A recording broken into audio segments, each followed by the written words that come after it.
Si Theo at ang cafeteria ng minamahal ko. Matapos ang tagumpay laban kay Kale, nagsimula ng magsalita si Valan, ang dating tagapangalaga ng dilim, na nagbalik loob sa kanilang misyon. Sa isang lihim na pagtitipon, ibinunyag niya ang isang nakakagulat na impormasyon. Valan, may higit pa sa pendant na inyong hawak. Ang tunay na kaaway ay hindi lang ang mga tagapangalaga ng dilim.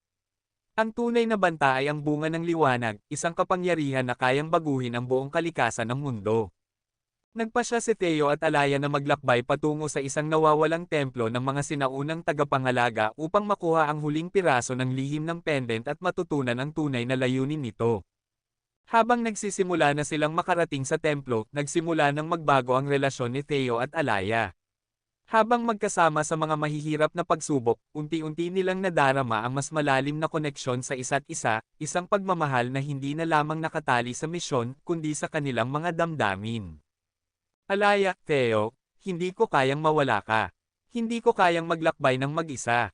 Theo, hindi kita iiwan, Alaya. Hindi ko rin kayang tapusin ito nang wala ka.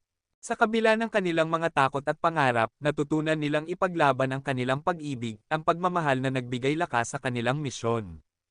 Pagdating nila sa templo, natuklasan nila ang isang serye ng mga pagsubok na tumstigo sa kanilang tapang, tiwala, at lakas. Ang huling piraso ng pendant ay itinago sa isang mahiwagang altar na kailangang ipasa ang isang serye ng mga pagsubok. Una, ang pagsubok ng pagkakataon, isang ilog na may matinding agos. Kailangan nilang magtiwala sa isa't isa upang magtulungan at malampasan ito. Pangalawa, ang pagsubok ng pagpapatawad, ang isang kalaban mula sa kanilang nakaraan ay muling dumaan upang subukan kung kaya nilang magpatawad.